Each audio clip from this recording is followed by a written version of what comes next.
Hi, welcome to another video update from the Fire Brigades Union, here at the Union's 2018 conference in Brighton. The conference has just received an address from Labour leader Jeremy Corbyn, and he's joining us here today for this update.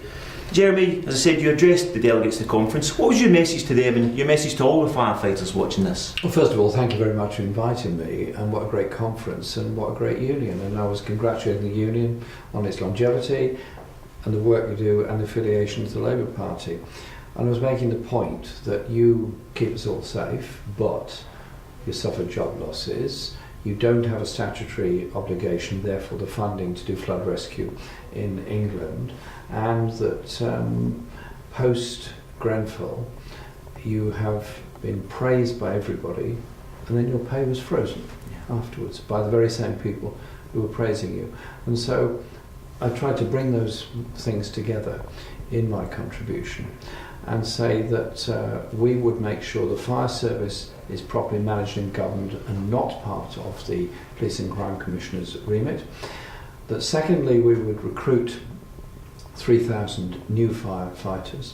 And thirdly, that we would look very seriously again at the whole question of building regulations. The Lacknell House fire of 2013 was devastating.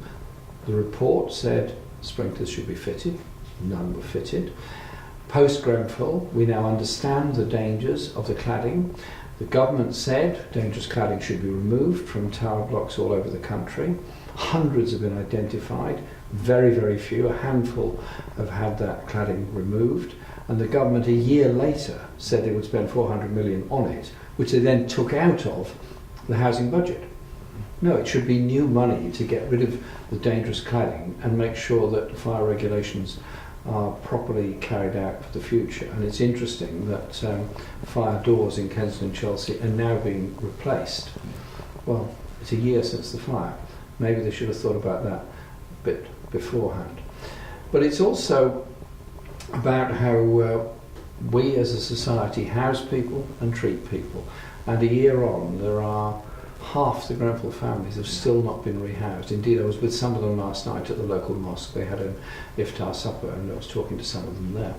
And just imagine, you've been through that horrendous fire, in some cases seeing neighbours or family dead as a result of it, and all you've got to show for it is a year in a hotel. It's not right. No, absolutely. And I think that's one of the things conference has really been discussing. As you said, we're a year on from Grenfell. The inquiry is now moving on to its next stages. I mean, what level of support, what practical support would you now like to see for the community and also for everyone affected by this terrible fire? Practical support, which is what I called for straight afterwards, was that those families should be rehoused near to Grenfell. They're part of that community, the kids go to schools there and all that. And communities should not be broken up as a result of this. And they said, well, there aren't the housing. I said, yes, there are.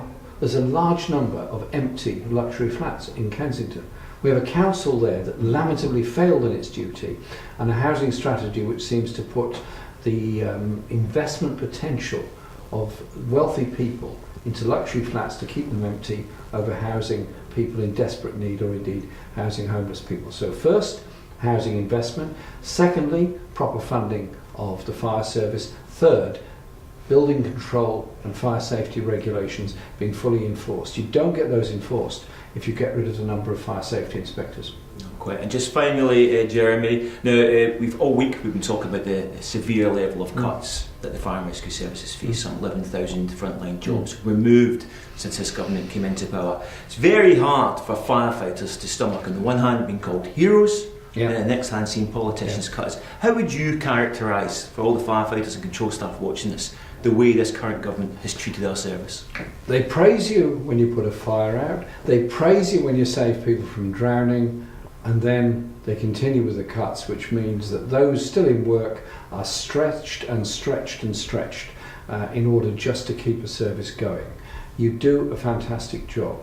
You cannot have emergency services on the cheap. You can't have ambulance, you can't have police, you can't have fire on the cheap. And therefore, we've said quite clearly what we do. One is to recruit 3,000 new firefighters. Secondly, recruit 10,000 more police officers. Yes, it will cost.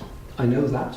I'm very clear about that. I'm very clear that we should raise corporation tax in this country to the level it was in 2010 to pay for better public services, and that's exactly what a Labour government will do. Thanks so much indeed, Jeremy. Very strong message there from the leader of the Labour Party. For more updates, not just in our political work, but in our wider work, you can go to our website. That's www.fbu.org.uk. Or for more immediate updates, you can follow us on Twitter, and that's @FBU National. Till next time, thank you, and thanks so much, Jeremy Corbyn. Thank you.